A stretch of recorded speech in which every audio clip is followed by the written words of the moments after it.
Welcome to the ATP Project. You're with your hosts, Steve and Jeff. Hey, how are you? Really good. Oh, very Christmassy, which is cool. But little ears warning on this one. Now, I don't know what to expect, but when I was coming into the room and I was talking to the team, I'm like, okay, let's get going. And seriously, each one of them individually was, okay, like brace yourself, Martha. You know, so just be prepared that this may not be an episode that you want to tune into.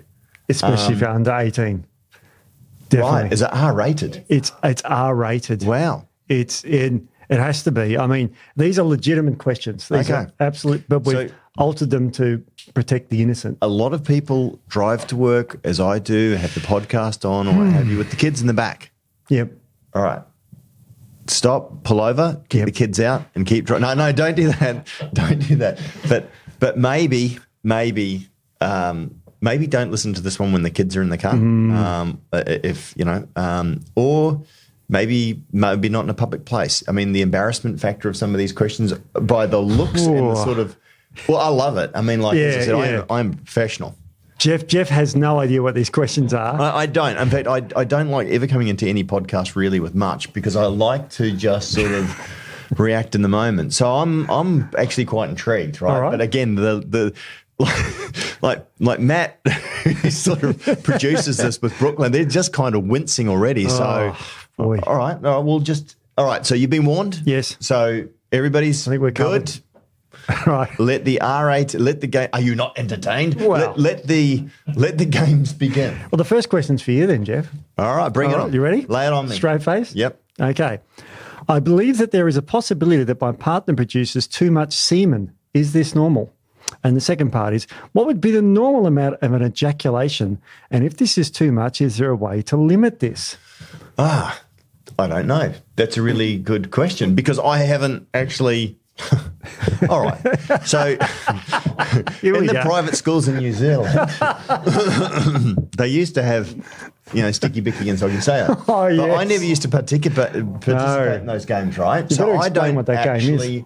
No. Well, I went to an all-boys school. I know what the game is. Right. It's disgusting. No, actually, I'm not. Sorry. But yes, I mean, obviously, like anything, it's the same with, female ejaculation as well, too, is that sometimes they squirt and some don't. So everybody is different. And Steve, I am sure that you've already looked into this. Yeah. So you'll be able to give me the averages. This isn't too tough.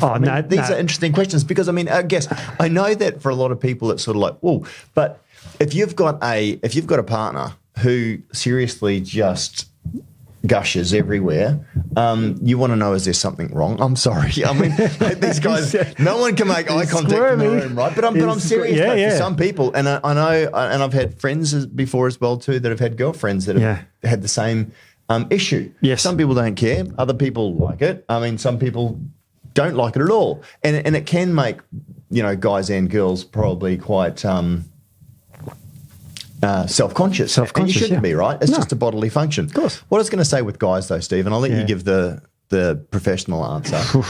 Have sex a couple of times a day. Like the volume will go down. That's one of the answers, yeah. Yeah. So, maybe instead of once a month, the poor bastard, so you don't get, washed away in a tidal wave of love juice. Maybe just cut that part. That there's not too much volume. Yes. More regularly. Yeah. Well, too much, it can be a problem, because it can be, and I don't know how to put this politely, but a choking hazard is what it's been said. If there's too much, do you know what I mean? Yeah, but I don't know how to put that other way. Steve, that it normally goes in the other end, right? I know. It normally goes where it's not going to choke people, but it might go somewhere that could be a choking hazard to some. So Steve, we have to be careful of that. You think very differently than me, but okay. All right. Okay. All right. I was born in the summer of '69, so I guess, there's that. But no, the normal volume of a man is about 2 to 5 cubic centimetres. Okay. Right. What does that mean for the average person? 2 to 5 mils. About a teaspoon. Right. Yeah. Now, if you remember the band 10cc. Yes. I'm not in love. so don't forget it. You know, those songs. I'm just trying to, so people who may not know, they're an older band. I remember Pearl Jam. That was a good band. Yeah, well, 10cc named their self after being twice as good as another man. Ah. Yes, having the higher volume. CC stands for cubic centimetres. And if you look up Pearl Jam, I mean, I think that's got something to do with that the is same something sort of to do thing. it too. But yes, okay, so in terms of 10cc, so about 2 to 5. 2 to 5. So about a teaspoon. Yeah, about a teaspoon. Okay. And the speed of which it comes out of the penis, now I didn't know this until I was researching this, is 45 kilometres an hour. Steve, I've actually think I've broken the sound barrier before because it's been like a crack. So, I mean, maybe I had waited a little bit too long, but it was like ready for the supersonic boom, baby. Yeah. Yeah. Now, that's pretty fast. Now, you know, I mean, if someone could get hurt. Could take someone's eye out, Steve, talking about what you're doing. Absolutely. You'd be cockeyed then, wouldn't you? Yeah, you would. This is an R-rated show, so it's right. Be a little bit looser. All right. Well, you know what? Bit of humour just helps the medicine go down. I didn't mean that. Anyway, that's why they call me Dr. Jeff. I mean, no one, mate. You may not actually ever hear anybody call me doctor, but maybe doctor. So I mean, you know, with a larger volume and that speed, it can be quite, you know. Dangerous? I guess it can be dangerous. Wow. I'm a hetero guy, so I don't know much about, you know, being on the other side of the fence. So I don't know what it's like to deal with a lot of volume more often. So, Steve, what do you do if you're concerned that the volume is too much, other than obviously taking the something about Mary gel? Yeah. And if people don't know what I'm talking about, it's like never go out with a loaded gun when you're dating a hot female because you'll just be too anxious. Right? Yeah, I think this could be an open discussion you could have with your girlfriend, your partner, partner, because, you know, you might say, hey, listen, I've got quite a high, you know, it's been a while and I've got quite a large amount to give you. How else do you say that? I don't know. So how does it come up in conversation? Hey, maybe you go out for a nice dinner. Just be aware. You go out for a nice dinner. Over dinner. Hey, darling, look, you know, just let you know I'm quite voluminous. Right? What does that mean? That's, you know. What do you mean? I mean, you don't want to fight them off. No. Just say, look, what music you like? I like 70s love songs like, you know, 10cc. And you can break. You're not going to get that. Yeah, but that's how you break the ice. Oh, right. You mean a segue? Yeah, segue. And so you segue into it. You say, segue yourself into, look, baby, I come a lot. Yeah. And you know what? 10cc. Yeah, that's right. I mean, like, it's just one of those things. It's just you have to broach the subject. So, you know, I mean, good luck. I'd like to be there. In fact, if people are going to do that, could you please film it? Yeah. I'd just like to. No, not the act. No, just the No, not the act. The conversation. You've been on Steve's OnlyFans page again, haven't you? Yeah. But no, I think in terms of that's a difficult one to breach. Yeah, it is. I think, and it works both ways. Because but for females as well too. Mm-hmm. You can always have sex the normal way to start with, and then blame, and then, you know, not have oral sex to start with. So then the volume can be attributed to. You've got a real penchant for fellatio. We've got to solve the problem here. It's a major problem. It doesn't have to start with oral sex. Just back, Steve. Why is it every time it has to start this way, right? You know, I think we've got too much of an insight into what's going on with you, mate. Can we get I think we've answered that question. Well, it is. Yeah, no, I don't think we have. I think we've danced all around it. But I mean, okay, so is there a medical, you know, like a straitjacket? What about a condom? I mean, that might work. Oh, yeah, that'll work. Yeah, if you do that to start with. I mean, passion killers, I know. I mean, they're getting, I mean, you know. Yeah. Make it fun. They're ribbed for her pleasure. You know, I don't know. Yeah. But I mean, that could help. That could really help. I mean, I'm only thinking practical, non-medical ways, Steve. Yep. But I mean, certainly not going in with a loaded gun. I mean, you could go off half-cocked instead, you know, like, and look, you probably might, depending on how fertile or how strong your stamina is, that might be the night before or maybe a couple of hours before. Yep. They call it a refractory period. So you may just play it safe, just the night before. What's interesting is that when I was using gear, that you shoot virtually nothing because it dries up almost completely. Yeah, well, it's a contraceptive, testosterone. Not that I'm recommending that, but you can talk to your doctor about things, but that would stop, and that could cause a problem, obviously, with fertility. Yep. I mean, But Steve, it's not just about the sperm. It's obviously about the fluid around it as well too, right? The semen. So, I mean, what produces that? Do you know what? The pituitary gland. Right. Oh, no, sorry, not the pituitary gland. Goodness me. The prostate gland. Right. So not the pituitary gland, that's way up here. Yeah. That won't make the travel. You dickhead. Yes, that would be that would be dickhead. Yeah. And we can say dickhead today, can't we, as well, right? Oh, this is relaxing. Yeah. All right. Steve, put your pants back on. Yeah, I know, shouldn't I? Yeah. Oh, gee. All right, so is there anything else? I mean, there's a couple of practical ideas. Prophylactics like condoms or pre-fatiguing before the event. No, I think don't that's the fatigue best yourself way. too much so that you know.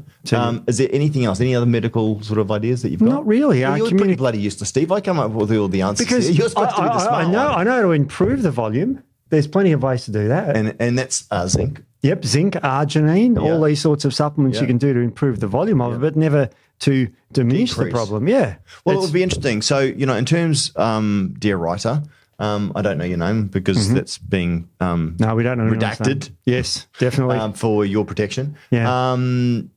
Maybe find out how much there is. Like, you know, maybe go get a little cup and measure it out. Milliliters and work it out because if he's on the higher end, I mean, it might be more like a tablespoon, it sounds like, than a teaspoon. Yeah, you can measure it. And the way you can measure it, of course, the density of semen is probably the same as water. So therefore 1 mil or 1 cc would equal 1 gram. Right. So you can also do it and weigh it. A grammage. Yeah, and weigh it. So as you could weigh the cup that you're going to do it in and say it's 100 grams, then you use the cup and then you put the cup on the scales, it might be 105 grams. And you can measure the volume that way using weight. Oh, there you go. So I think, didn't Vanilla Ice say that? If love was a drug, I'd sell it by the gram? probably. Something like that. Anyway. Could have been. Yeah. So there you go. Just quantify it. All right. So anyway, a couple of practical measures. I hope that's helped. Yep. Like what's normal? 2 to 5. Don't forget, there's always things on either side of that. But if it's a real problem, maybe there's some things that can do. Yeah. All right. Absolutely. I hope that helps. Yeah. Yeah. Now, we've got another problem here from a gentleman. Yep.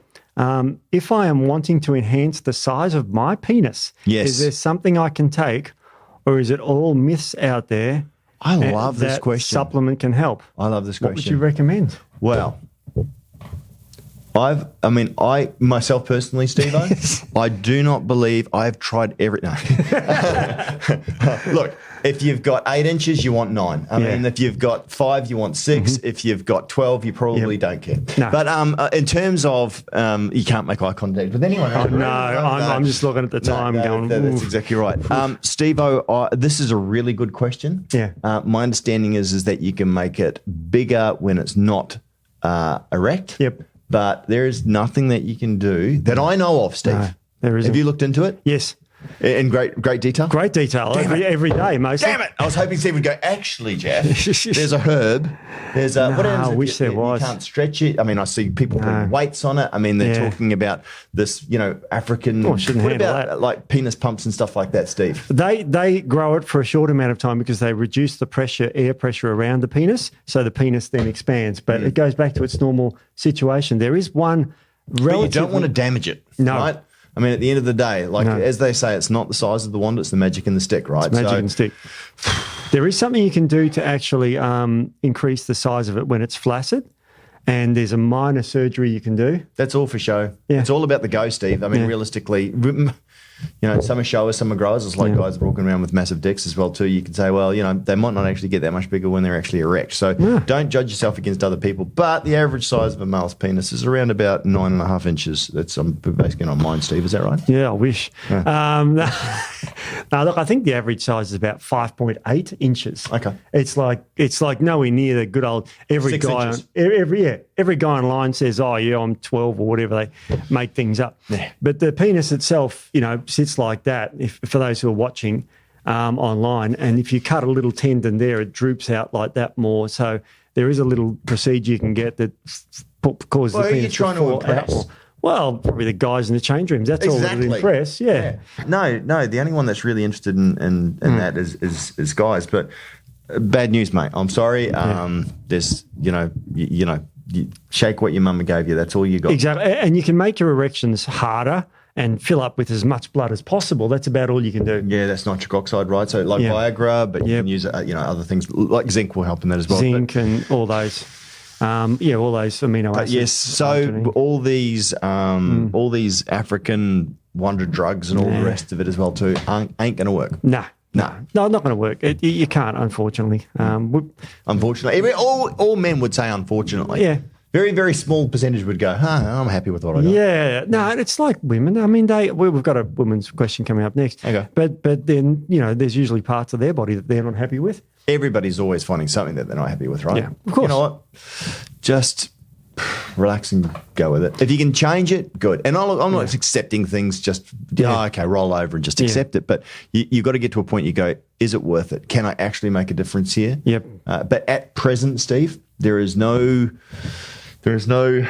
penis enlargement strategies that we know about. No, there isn't. No. The next one we can probably help with. This is from a woman, I'm assuming. I have a bad odour occurring from my vagina. Yeah.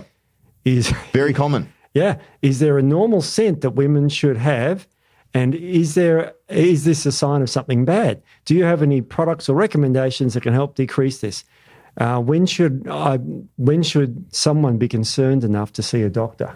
Really, you know what? This is the same as halitosis, right? So at the end of the day, bad breath. So it's the same thing. The microbiome or the areas of your body. It's like armpits, like your mouth, like your gut. Like they've all got their own little ecosystems going on. Yeah, vagobiome. Yeah. Yeah, vagobiome. There you go. That's the word, Steve. And look, some are worse than others. If correct. That makes sense in terms of the bacteria smell. That's all that it is, right? Yeah, it's mainly yeast smell. Yeast, right? So, good news is yes, there is. But Steve, I'll let you get into the scientific side of things. Scientifically, you can the biomes are in the lungs and in the bowels and everything are fairly connected. So you can improve your gut microbiome, and that can help too. Yeah. Secondly, if it is a yeast infection, which commonly is, they feed off sugars. Yeah. So you go on a very low sugar diet. Any candidas and those sorts of things. So a very low sugar diet, like very ketogenic diet, that can help as well. And there are topical agents you can get from a pharmacy that you can insert and treat. Yeah. How do you rate the last one, Steve-O? It's only short term. Yeah, that's only right. Short term. It doesn't do long term stuff. The best is your lifestyle. Yeah.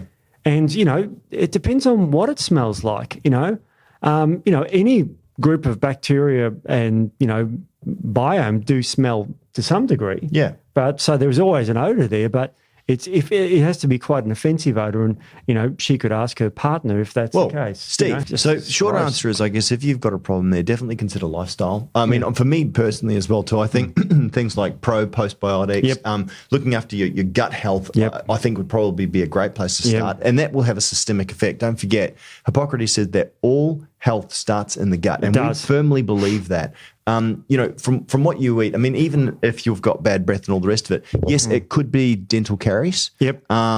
You could have potentially a problem in your mouth. Yeah. And so brushing your teeth is going to help. But if you've got, really bad breath, it's probably an internal problem. Correct, Steve? Correct, absolutely. So and the biome in the stomach and in the esophagus, it's all there, the biome. Yeah. There's it's everywhere throughout the body. And if it's dysbiotic. So Steve, have you got then something that you would recommend for somebody who goes, you know what, I want to spice things up in a good way down there for the lady friends? What would you recommend? Well, as long as you get a rich diet in polyphenols, that will eliminate a lot of the microbiome. Because the polyphenols go in and kill the bad bacteria, and they feed the good ones. They do. And typically, the odorous scent is when the bacteria gets out of control. Correct. And starts replicating too, and then it just sort of overrides the. Yeah, exactly. So there's bad, very smelly bacteria like Methanobrevibacter, which is a very methyl producing. Yeah, I was going to say it sounds like methane almost. Yeah, and you can produce hydrogen sulfide gas too. Right. H2S gas, which is otherwise known as rotten egg gas. Yeah. So if you have those farts that smell like rotten eggs, that's a real bad sign of dysbiosis. And that can be a methylation issue as well too, correct? It can be, absolutely. And you get this is, again, where you need to methylate, which helps to detoxify, break things down and remove them from the body. Get rid of them, yeah. So have a look at that. I mean, that could certainly help. So good news is, clean diet. You can clean up your diet. Polyphenols, Plenty of water, flush those toxins out. Anything else, Steve-O? No, that's about it. Okay. Keep yourself hygienic. That's probably it too. Well, yep. Change panties regularly, etc. Yep. Well, I think most people would be doing that. I think so. Yep. All right. The next one, I think, is something we can help with here. I like how you said panties, Steve. Well, it's kind of a bit. We're allowed to say a bit sort panties. of like 70s sort of. Yeah. Well, I'm born in the 60s. I learnt my English in the 70s. Yeah. So Brooklyn wasn't even alive in the 70s or the 80s. Jesus, I'm old. All right. Well, here's something we can definitely help with. Yes. I am wanting to get more experimental in the bedroom with my partner and was wondering if you had any recommendations to increase libido. Obviously, he is on board with it. However, my concerns are that being female, so she is female, this may have other side effects. I am a little unsure on this, includes boosting testosterone, but would also like to see my drive increase and have more fun together. Yeah. Any recommendation or advice would be amazing. Thank you. So, this question, I love this question because I think most people want that. I mean, intimacy with regards to your partner is one of the best things that you can get. And if you're out of kilter in this area, it can really, really suck. Yep. I remember when, and again, I'm not recommending this, when I was on gear, it was like 2-3 times a day and it was like, Tony, get away from me, right? It was like a freaking dog.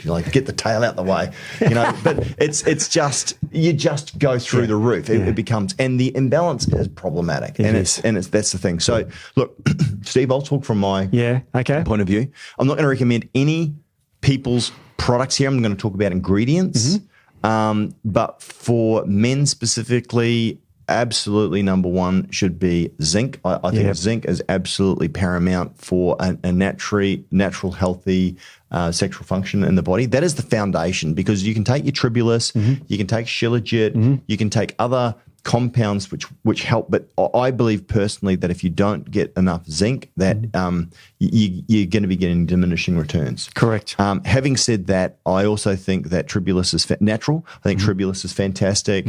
I think nettles are very good as well too.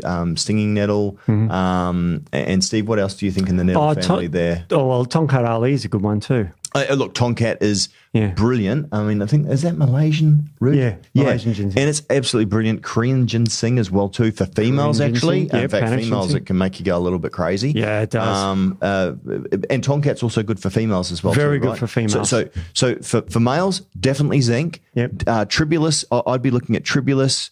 I'd be looking at fenugreek. I'd be looking at shilajit. I think they're excellent. Really good. Really good. And I'd be taking them twice a day. Yep. Specifically before bed. Yep. And in fact, I honestly like taking Tongkat and tribulus and shilajit maybe about an hour before. Oh yeah, because it inhibits PDE5, so it helps with your performance too. Yeah. So it's a good one. Now for ladies, they don't have to have those performance issues, but by inhibiting PDE5 in women, they do get more vascularization in the vagina. And that is the big one because I think in terms of,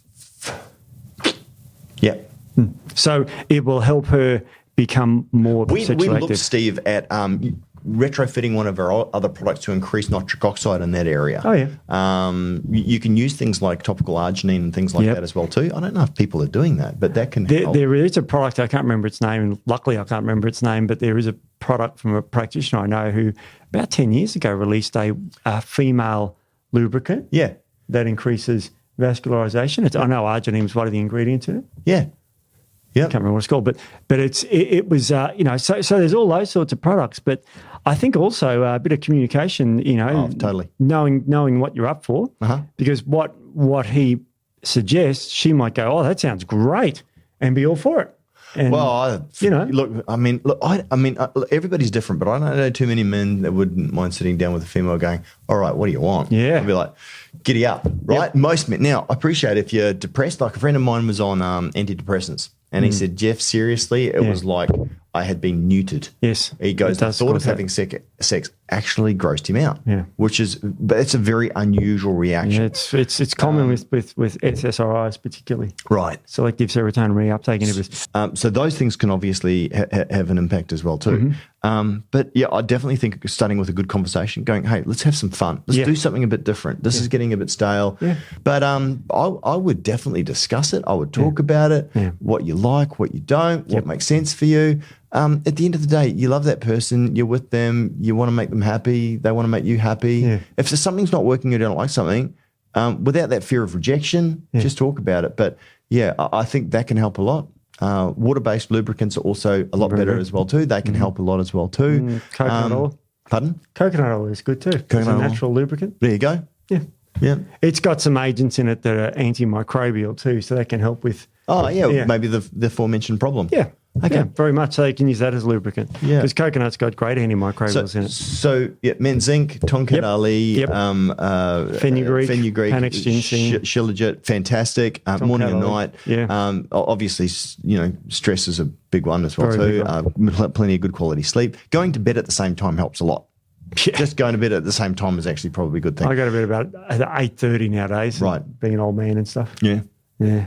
Park your Zimmer frame. Yeah. Get yourself into bed. Yeah. So I think in terms of for females, definitely Korean ginseng, definitely tonkat ali. These things will certainly improve your libido. And it helps you get things done in the bedroom. It will. It just will. It's great. I mean, those things, even for me, and I can speak from a man, it does help.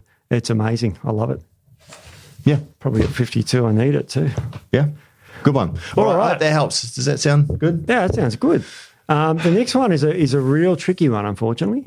Hi, this is a very random question, but I have concerns that my son may be underdeveloped for his age. Mm-hmm. He is my only son and he is 11 years old. Yep. He has what I would deem an undeveloped small penis. Yep. My concerns is that it may be what is unofficially termed a micropenis. Mm-hmm. Maybe I'm getting developmental stages mixed up.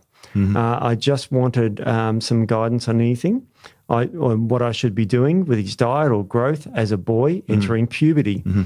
It is normal for boys to develop later on. Will it catch up as he enters puberty? And what is the likelihood for now for boys being underdeveloped, as I know that environmental influence on him, estrogens, can be a problem?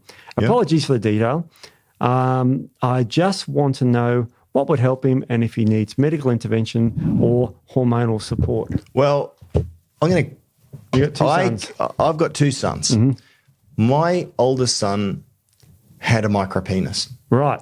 Growing up, poor. I'm not going to mention his name. No, don't mention names.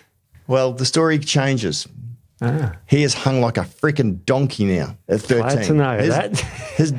He is well hung. His grandfather was as well too, right? I'd just look at that and go, oh, bloody hell, why did it skip a generation? But seriously, he is, even my young son, because he has a shower while my youngest one has a bath, and he's like, Dad, he's got such a big dick. When he was a young boy, I know this is going to sound funny. I'm going to tell you something really personal now. Go for it.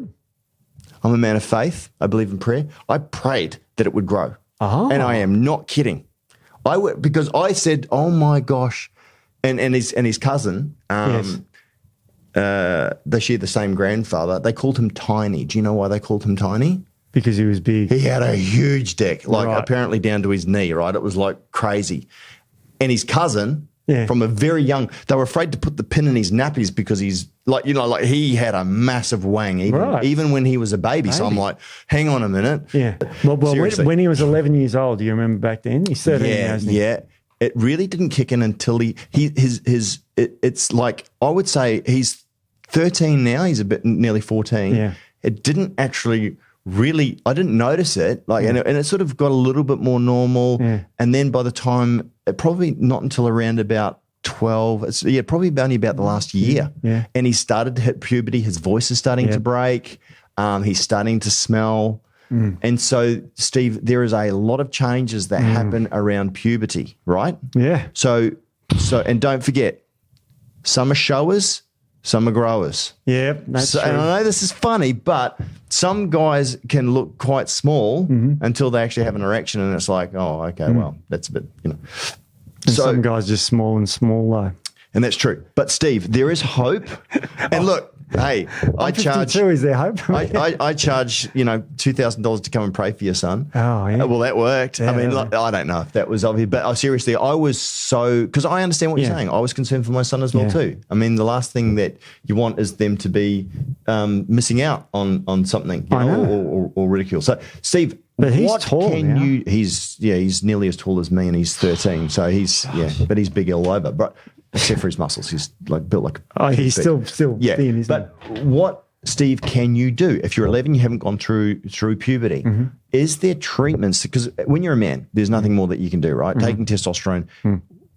Testosterone for females increases the size of the clitoris and all the rest. It does increase. Will testosterone increase? And you don't want to go to give your son testosterone therapy. I'm not suggesting that. But Steve, what's the testosterone does increase the growth of the penis. Okay. And that's what happens normally to a boy when they go through puberty. Yeah. Is they get a surge of testosterone because and they start to smell and they grow and all this sort of stuff, and they get surges of growth hormone release, and so their jaw starts screwing, their voice deepens, they start growing body hair, and their genitalia improve as well that grows as well. So, okay. The lady mentioned xenoestrogens and estrogens. Yep. Definitely that can have an impact, right? Environmental factors when you're this age can definitely have an impact. Now, what I would, Steve, you are more qualified. You're a health practitioner, health practitioner of health practitioners. You're a chemist. Mm-hmm. Zinc. Yep. 100%. It's going back to zinc. And that's what you can give a child. Yep. You can give them zinc. Yep. No problem at all. You can give them herbal medicines too to stimulate the growth.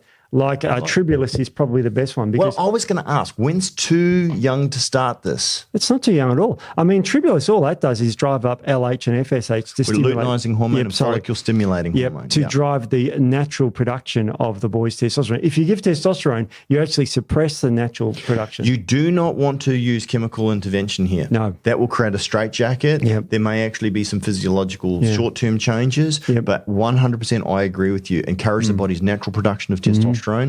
So similar to what we were mentioning before. Yeah. So and this is what I would do, Steve. Yep. My boys aren't using any other form of they're not using Tribulus or Shilajit or Tonkat or anything like that. They're just using zinc and magnesium, which is really good, and they have that every morning and every night. Good. It's also fantastic for their skin. But that will increase testosterone on baseline, Steve, 30%, I believe. Oh, yeah, absolutely. That's according to and that more, and again, look, that could be old news now, but if they're low in testosterone, it'll increase it more. Yeah. So that's and you can do that anytime. Zinc is needed for boys. And, men and everybody needs zinc, even infants do. So you can start giving that at the age of 11. That's no problem at all. So, and the other thing is, if you are concerned and you really do want to potentially surge testosterone, then, I would then look at Tonkat Ali. I would look at Shilajit. I would look at those things. Again, Steve, that's something that you might want to go get some health advice on from your somebody who understands natural medicines. I would not recommend steroids. I would not recommend anything that can have impact on children. I mean, only in the absolute strangest and rarest, But go talk to your healthcare practitioner. Definitely zinc. Yeah. You can get all different types of ones, capsules and powders. Yep. But also Tribulus and or Shilajit. And I like Shilajit because it's got a whole host of other minerals and things in there as well too. Yeah, it's great. The other thing you could try and just be careful of and watch out for is the size of his testicles, because there is a condition called Klinefelter syndrome, which means you've got small testes. And so now they will be small at 11. So you just have to watch that as he matures. And so that you just have to examine the testes. Klinefelter syndrome. Wow, what a name. Yeah, Klinefelter. It's just small. The testicles end up being the size of almonds. Wow. Yeah.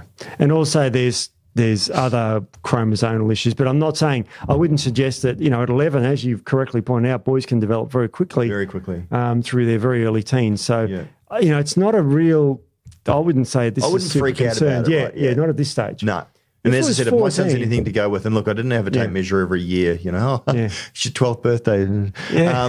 But no, definitely. You did the height thing though, didn't you? We've got a height, because he's a basketballer, so there's a height measuring thing in our garage, and literally twice a day he's measuring himself.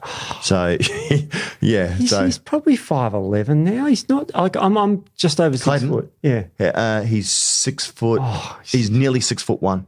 Yeah, he's probably my height. Yeah. He's probably my height because I'm shrinking because I'm getting older. Yeah, he looks down on Tony. It's funny. Oh, yeah, Tony hates it. Yeah, he comes into the kitchen and looks down at her like, yeah, I remember those days. Anyway, so yes, there's hope. Try those things. Definitely remove xenoestrogens. Yep. Water is really important. Obviously, my son sleeps like an absolute animal as well too. Like he's like a bear in winter. Yeah. Goes to bed around about 7:30, reads for an hour every night. He reads for an hour. Really? Yeah, every night he reads for an hour. He's read more books in his life than I've read in my entire life. So in a short life. And then I'm struggling to get him out of bed at 6:30 in the morning. Literally, he could probably sleep till 8 o'clock. Yeah, teenage boys like that. My nephew was. He's always been like that though. Always been a sleeper. Wow. Yeah. Jeez. All right, next one, Steve. Next one's an interesting one. Wow, makes you blush. No, this is right, this could go bad, but we'll see how it goes. My partner struggles with erectile dysfunction. Do you have any suggestions that may help assist him with improving our sex life? I like how she put that. Yeah. We are finding it very difficult to be intimate with one another, and it's crushing his confidence. Yeah. Nothing I'm doing seems to work, which is affecting my confidence in the bedroom. It's not you. Yeah. Do you know what causes erectile dysfunction in men, and how do I not take this personally, as well as convince him that it's okay and not to feel bad? Good on you. Thank you for your help. Yeah, it's a well-worded question. What you've just said then is a really big thing. Confidence is a huge part of it. It is. Look, there can be many contributing factors, Steve, and I'll let you get into it. And again, speaking back to myself, after using gear, when you come off it, your levels of testosterone can drop. Yeah. That has caused problems for me in the past when I was younger. Yeah. So again, Steve, everything that we've mentioned before, I think, is a great place to start. Zinc absolutely should be the first cab off the rank. Every single male on the planet, no matter what your age is, should be having zinc, especially coming into and after puberty. And those other things that we mentioned as well too, things like tribulus, things like tonkat ali, things like shilajit can all help. They really, really can. They do, very much so. Stress is one of the major issues that can cause a problem in that area as well too. Look, but your attitude is absolutely brilliant. It is. The fact that you care and the fact that, and you should not take that as an inflection on yourself at all, because it really isn't. There can be lots of other factors. Yeah. But your support and your encouragement in talking about it and not making a big deal out of it. And what I mean by that is not like, getting angry and frustrated. That will help a lot. Absolutely. So you've got the foundation there. Look, so Steve, what else? I mean, and there can be lots of things. Physiological. Yep. There can be hormonal. There can be all sorts of stuff. Mental obviously is a big one as well too. Absolutely. I'm going to start there because I think this is caused by stress. I don't know how old this fellow is, but let's assume he's younger than me. So he's probably got enough hormone. Yeah, that's true. It's true. So it's probably let's say he's going to bed with you and he's stressed out because and that immediately releases adrenaline. Now, what adrenaline does is it constricts the blood vessels and increases the blood pressure because the blood vessels shrink like that. An erection is the dead opposite to that. Right. It's a dilation of the blood vessels in the penis that squashes off the venous return, so the penis fills up with blood and you get an erection. So as soon as he's walking into the bedroom at night, thinking this stuff, adrenaline's going up. So he's stopping his erection before it even starts. So that's a cycle. You correctly point out those herbs are great for all that. Yeah. There is probably one other thing you could look at trying, and this is going to sound a bit controversial, but ask him to get some Viagra. I was going to say that. Just to get over the hump. Absolutely.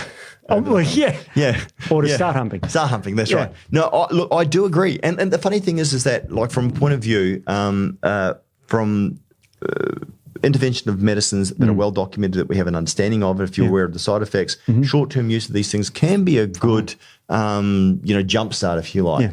So I don't have an issue with that at all, Steve. So I think that's actually not a bad idea, and your doctor would be more than happy to prescribe that. So absolutely. They give it out like candy. They do. It was the biggest selling drug in 1998. So there's lots of men with this. It's not just old men too. It's like it's in this case, what it will do, it will restore confidence. Yeah. The adrenaline anxiety will go down because he's been able to do it for a few times. Whatever I think it comes in packs of 4. And your stuff. I should know this. I've never used it. No. Even when I had that, I didn't even think about it. No. Years ago, I tried some from someone gave me once, and it was There's a good movie on it, actually.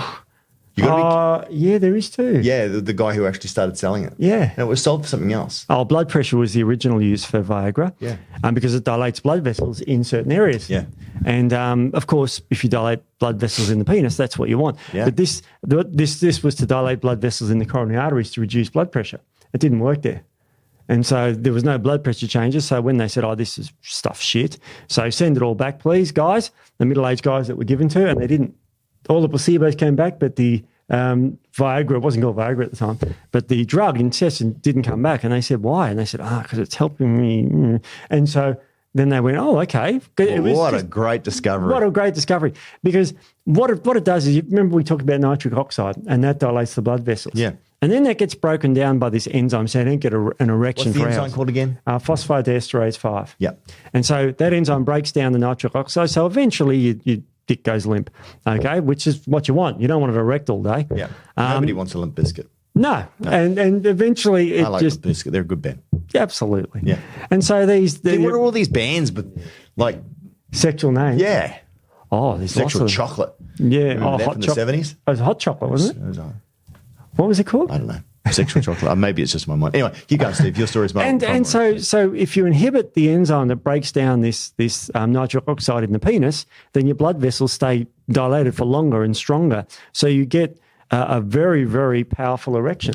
So give that a crack as well too.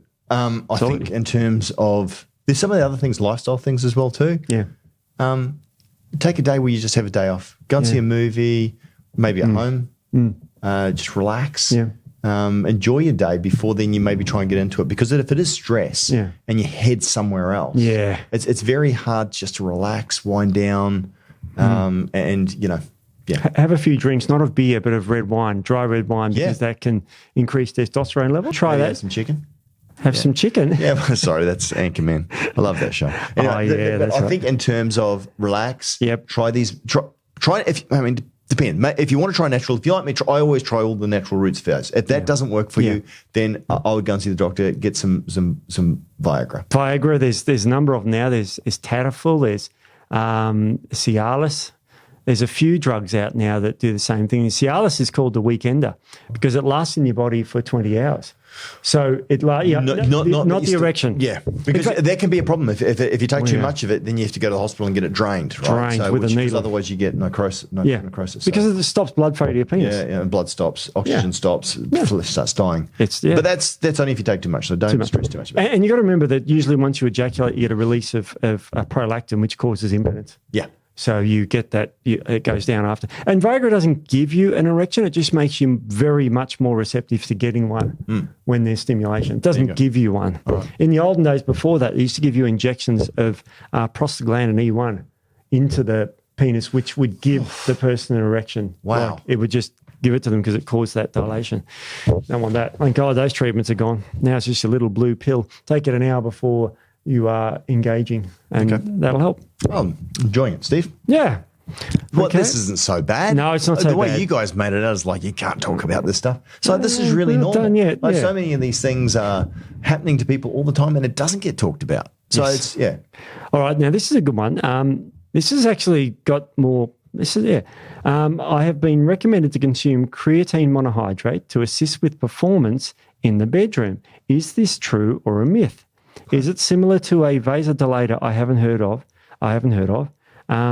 but is it worth a try? That's interesting.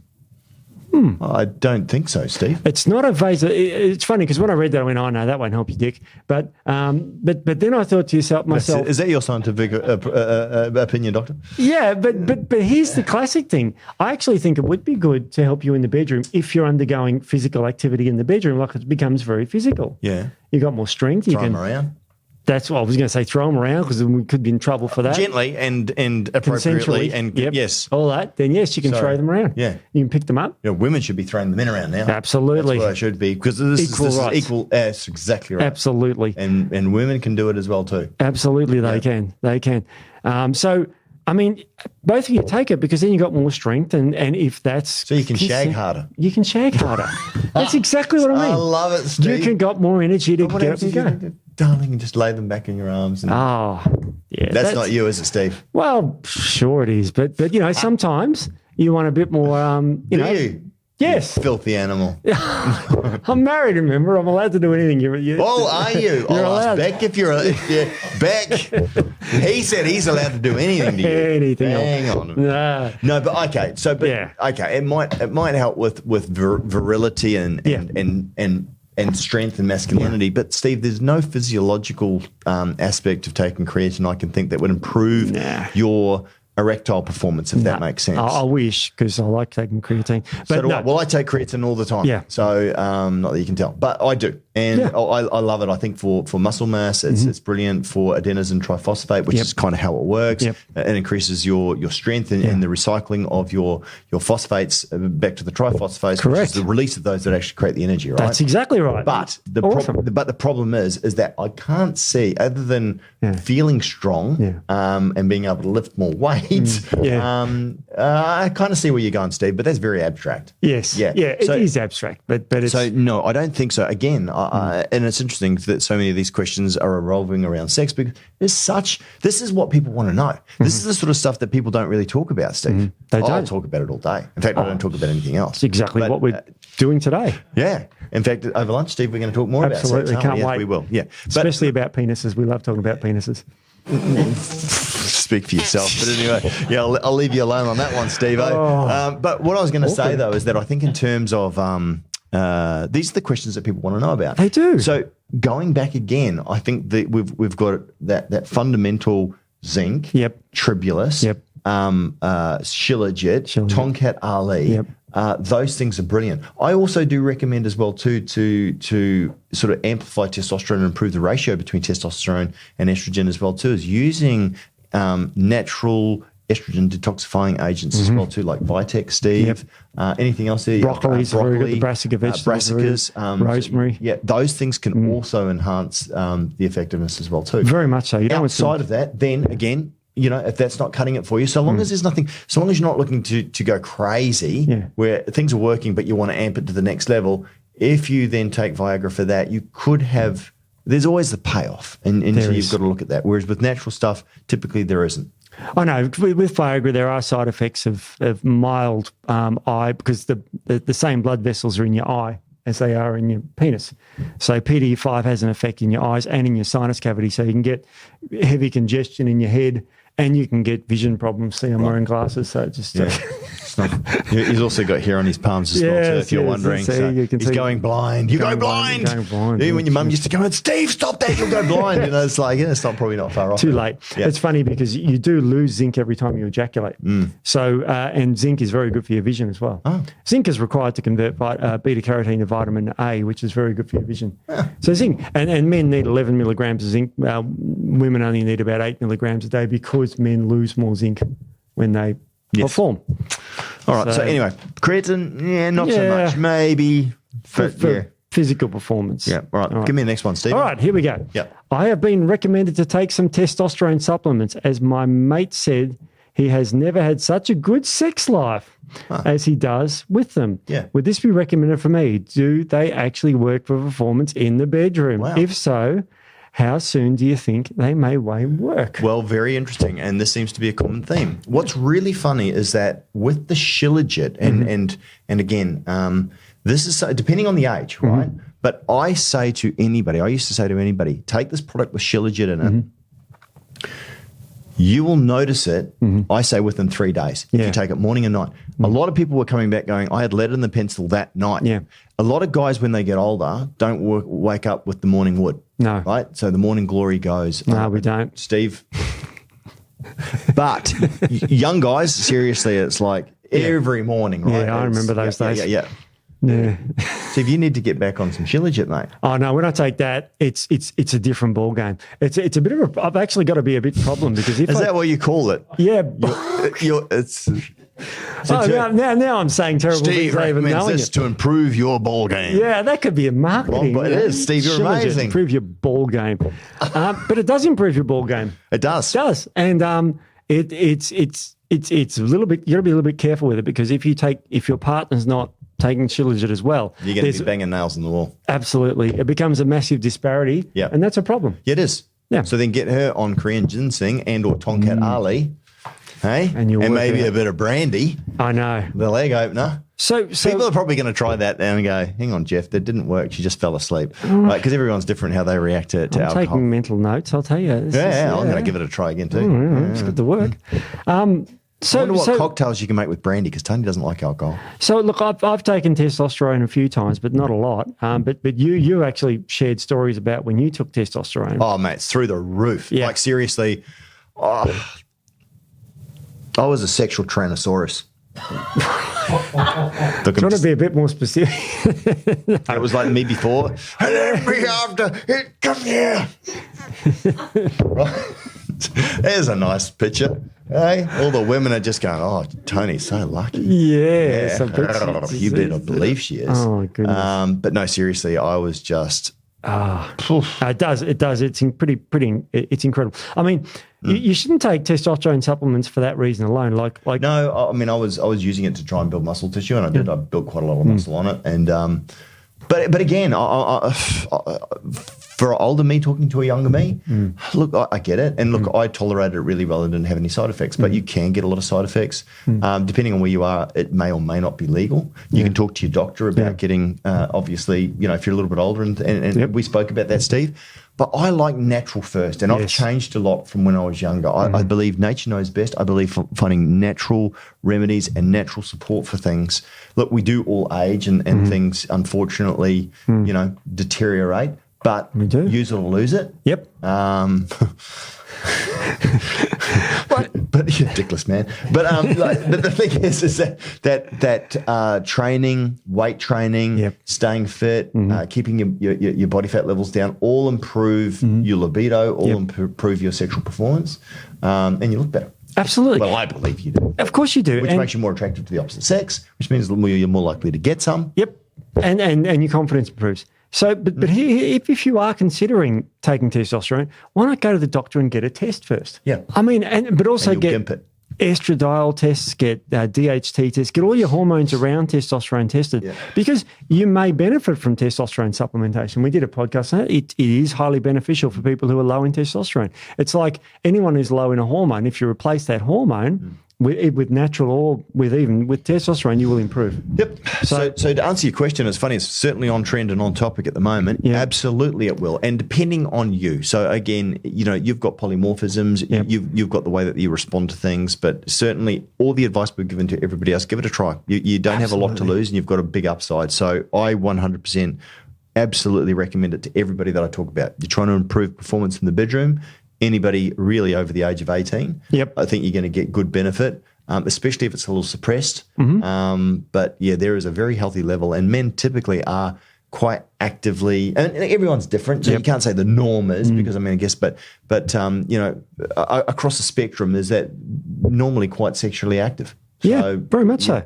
Yeah. All right. Well, we've got the last one, because I know we're running out of time. Is this the last one? This is the last one. I've been enjoying this, Steve. Yeah. Well, this one's a non-sexual one. Good. But it had to make this cut because you'll see why. Okay. Basically, I have extremely watery and foul-smelling poo. It's getting so bad I cannot be away from the bathroom for an extended period of time, and I'm constantly worried about not getting to the bathroom on time. Yeah. Do you have anything that may be able to assist with this, and what causes this? Is there a bacterial imbalance? Should I be looking at? So, Steve, you are the master of the Bristol chart. Oh. It shouldn't even be called the Bristol chart. It should be called the Edie chart. I know, because you are the master of poo. I know. You know poo inside. I know my shit. Basically, you do. I think that's going to be my catchphrase. That is, what, I Steve, know my shit. Why are you in marketing? But no, I think that's true. You know your stuff. Yeah. Absolutely. And the scale from 1 to 7, the Bristol stool chart, and this sounds like a lovely 7. 1's the hard, dry rabbit, pooey type things. You want it to be about 3. Dehydrated, right? Yeah. So this sounds like a 7. Yep. Now, what could be causing this is loads of things. Now, you're right, it could be bacterial, it could be microbiome, or it could be something sinister like Crohn's, ulcerative colitis, or irritable bowel syndrome. Okay. So it could be the bowel structure itself, or it could be the microbiome being out. The good news is that by treating the gut microbiome, you should be able to help the gut wall itself. Yeah. So diet, go off anything that can possibly be allergic. So gluten, dairy, all those nasty. You're a big fan of getting off gluten and dairy straight off anyway, right? Yeah, absolutely. And definitely, Steve. So what you can do if you want to take it one step further from that is that you can actually go and get your poo tested to find out if it's maybe, as you said, some kind of bug in your gut as well too. Steve? I would definitely. And then the body's trying to flush through, obviously, what's in there, which can cause problems. Yep. What do you reckon? Yep, could be Clostridium C. diff. That's a classic one. But it also could be parasites. Remember, that's the body trying to flush it out too. So it could be all sorts. So a gut microbiome test will tell you. Will absolutely tell them. Yeah. So that's where I'd start with this. Because, if you've been to Asia, you could have picked up some weird parasite and it's just sitting there replicating away and you just can't get rid of it. And then if you're giving it the wrong sort of foods, the foods that it likes, it's just going to hang around. Whereas, again, if you're using high levels of polyphenols, and other treatments like that might be able to knock it out and then get back to normal. But certainly, myself personally, if I was in your shoes, what I would first and foremost do is I'd go and get it tested. Absolutely. I'd find out what the problem is, because then you know how to attack it. Yeah. Because it could be, as Steve said, numerous things. And you could try by trial and error, but this is just going to take you a hell of a long time. And also you'll be a bit of guesswork. Is it working? Is it not? Whereas you go get it tested, work out what it is. If it's a bacteria or a bug or a parasite, then you can absolutely smash it with certain polyphenols and certain herbs, and which go in and just eradicate them. Yeah. And then you're going to be great. Absolutely. If not, you might be, as Steve said, build up an allergic reaction to some types of foods. So if you're working with a good health practitioner, they might be able to help with that. Highly recommend working with. You can work with Elisma, who's on the podcast. This person needs it. I mean, if you've got diarrhea for a couple of days, it's like whatever.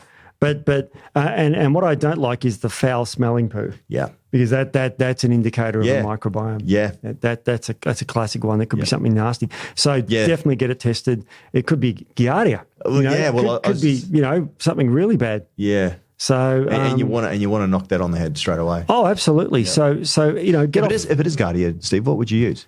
You just get some polyphenol extracts that can knock it out and knock it down. Absolutely, that would be the way to do it. And then you could even replace it with some probiotics because everything's depleted so much. But again, see, if you're working with a professional who can actually understand what the problem is, they can help to treat it, and then how to rebuild your gut strong and get you back to proper health, Eating well, lots of fibres. Sure. Avoiding certain foods. Yeah. Yep. There are drugs called like Imodium, which stop diarrhea, but I wouldn't avoid that because... Do you know... I hate Imodium, Steve. I hate it, bud, because what it's doing is effectively it's stopping you from going to the toilet, but then you're not eliminating the problem. The body's trying to do something. Yeah. I mean, again, sometimes this is where we need a little bit of help from nature. Yeah. But whacking a cork on a problem, it's like sweeping up and putting all your dirt under the carpet, right? Exactly. I mean, you might not be able to see it. You think the problem's improved, but realistically, it's actually making the problem worse. No, I was going to say I'd avoid that. I mean, even though it's you would probably, if you went to a pharmacy and you told them this, they would give you that, and I would be dead against it, because if it's something, otherwise you're holding something bad in. Yeah. And there probably is something bad with the foul smelling. Yeah, that's exactly right. So this is a really good question, and I'm glad that we talked about it and sort of finished on a semi-serious note, because that's an important one to look after. The other ones, we make light of. Oh, that was serious points, right? Oh, absolutely. But Steve, who would have thought we would have got all salt and pepper on this episode? Absolutely. Let's talk about sex, baby. Yes, that's right. There's an old song. Hey? Let's talk about sex, baby. Britt from Brooklyn doesn't know it because... Oh, you know that song? Oh, okay. Yeah. And we could also, let's not talk about No Short Dick Man. Remember that song? Well, I'm never going to listen to 10cc again. No. What about Pearl Jam? Oh, jeez, yeah. Yeah. What about Limp Bizkit? Limp Bizkit. There's some shocking ones, aren't there? Actually, great bands. Great bands. Hot Chocolate. But I think that was just because he was a dark man and he was hot. All the girls loved him. Boney M? By the rivers of Babylon. For those people who don't know Boney M. No, Steve, we're too old. We're too old. So old. Oh, boy. Anyway. Yep. I enjoyed that. That was fun. That was interesting. I'm not sweating anymore. I was a bit nervy. Mate, it's so funny. You guys just all start, and I'm like, no, man, straight in. I was thinking about this morning going, I don't know how this is going to go. But I think it went well. Yeah. I do. Yes, there'll probably be some edits. I think there'll definitely be some edits. Yeah. But look, I love your questions as well too, and I love talking to real people, Steve. Not that you're not real, but I like talking to real people about real problems and clarifying what it is that people believe, what they know, what they think they know, what's mystery, separating fact from fiction, because there's so much misinformation out there. There's so much marketing. Yeah, it just riles me up. And at the end of the day, we created this company to help people. Exactly. We want to see people live life on their terms. And Steve, we've got some really smart people here. Yourself and Lisma. There's a few others floating around that are not too bad either. Yeah, not too bad. But Actually, I think you're quite bright when it comes to answering these questions because you answer them really well. I was you and maybe 3 other people out there. Hi, Mum. But anyway, guys, thanks so much for your questions. Let's do this again. I really enjoyed that. That was great. A lot of stuff, and I bet you there's a lot of people sort of listening and sniggering in the background that actually go, you know what, that's helped them as well too. I bet you it has too. Yep. So thanks for listening, guys. And all complaints, just email them in. We know. Well, there shouldn't be any complaints because we gave people fair warning at the beginning. We did. We warned them. So if you've listened to this and you're like, I can't believe they said that then, I think you've got bigger problems. Anyway, thanks, guys. See you next week. We'll be back next week. Bye. Bye.